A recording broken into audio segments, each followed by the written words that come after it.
Boa tarde a todos nessa tarde abençoada por Deus, pois com certeza estamos com vida e saúde, temos o nosso trabalho, o alimento, então isso é motivo sim de gratidão, de reconhecer que é dádiva que vem dos céus para nós. E diante dessa situação de beligerância em que o nosso país se encontra,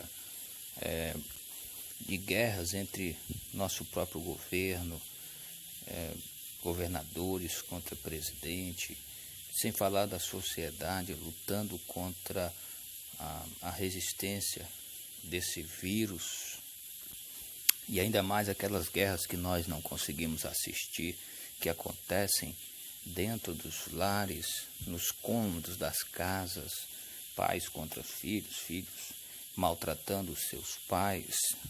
Eu chamo a sua atenção para compartilhar uma declaração de Davi, o rei Davi, que há muitos anos viveu em Israel.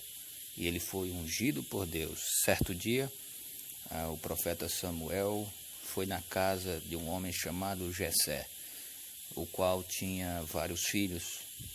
E Samuel disse que foi ali para ungir alguém para ser rei em Israel.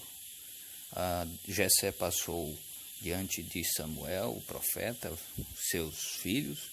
No entanto, não se sentiu satisfeito, porque sentia que não havia passado aquele que Deus escolhera.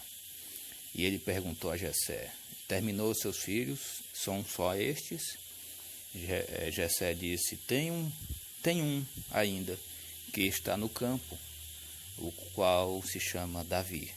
Ele é um pastorzinho de ovelhas. Jessé disse: pois precisamos dele aqui. Não podemos sentar à mesa enquanto Davi não chegar.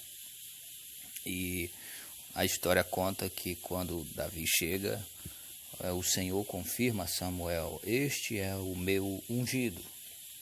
Samuel então derrama o óleo da unção sobre ele. E a partir dali, Davi passa a ser o escolhido para suceder o governo de Saul. Davi então, cheio do Espírito e da unção, escreve o Salmo 139, que eu quero agora com vocês pensar, meditar e refletir em algumas lições. O Ministério da Saúde junto ao governo se viram o olhar nesse instante para a questão da saúde, para a questão da economia, porque sabem que uma coisa leva a outra e eles também serão atingidos, desde que a vida seja atingida por esse mal. Ora, e por que estou dizendo isso? Sim, estou falando isso porque a declaração de Davi a respeito de Deus é o que nos consola. A palavra de Deus para o nosso coração é o que pode nos trazer consolo diante de qualquer crise. Uma vez que estão ao ponto de entrar em desespero, sem saber o que será do nosso amanhã. Tá, mas então eu chamo sua atenção para olhar o que o Davi, escolhido por Deus, cheio do Espírito, cheio de revelação, pode aqui nos ensinar através desse salmo. E Davi começa fazendo uma declaração de que Deus é onisciente, uma vez que Ele nos sonda e nos conhece e sabe desde quando me assento a quando me levanto, sabe até os meus pensamentos antes que eu abrisse a minha boca ou que eu chegue a falar algo. O Senhor já conhece aquilo que eu já pensei. Isso tem, essa declaração, uma característica de natureza epistemologicamente sofisticada, uma vez que quer dizer que Deus entende muito bem o ser humano e conhece profundamente a nossa estrutura, os nossos medos e a nossa fragilidade. Segundo lugar, Davi declara que Deus é onipresente. O homem pode tentar escapar do seu espírito, mas não há lugar para onde fugir da sua face. Davi diz que ainda que seja lá no céu, o Senhor está. E se ele descer ao mais profundo abismo e ali fizer a sua cama, o Senhor também está. Se ele se detém aos confins dos mares, o Senhor também está. Então Deus é simplesmente onipresente para todo lugar em que podemos imaginar. Ali a sua presença pode estar. Até mesmo naquele lugar escuro, onde densas trevas tomem de conta, ali o Senhor está. Isso é profundamente acalentador.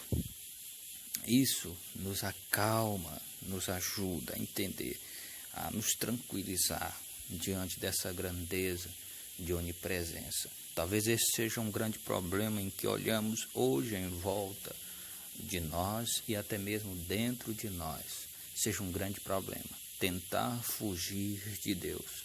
Tentar fugir de Deus é um desastre. Por quê? Porque é tempo perdido tentarmos nos tornar o protagonista, o ator principal da nossa própria história, fugindo da realidade. Ou seja, isto é, não tem como achar que somos em nós mesmos autossuficientes. É preciso considerar a nossa própria vulnerabilidade. A outra declaração profunda que Davi faz nesse salmo é que Deus é simplesmente onipotente. Ele nos formou, ou com a sua permissão e graça e poder, nos fez, nos formou desde o ventre da nossa mãe. Ele diz que Deus estava ali olhando e fazendo com que os nossos ossos fossem formados, mesmo no oculto, quando ninguém poderia, nem a ciência, assistir à nossa formação, por tão incrível que seja, que é. Mas Deus estava ali permitindo a nossa formação. Ele disse que os olhos do Senhor nos viram quando a gente estava em substância ainda informe, ainda em formação. Deus nos viu e Deus sabe de todos os nossos dias. Ele diz que Deus tem controle disso. Ele é onipotente e pode fazer com que nossos dias se prolonguem, como também pode fazer com que eles sejam abreviados.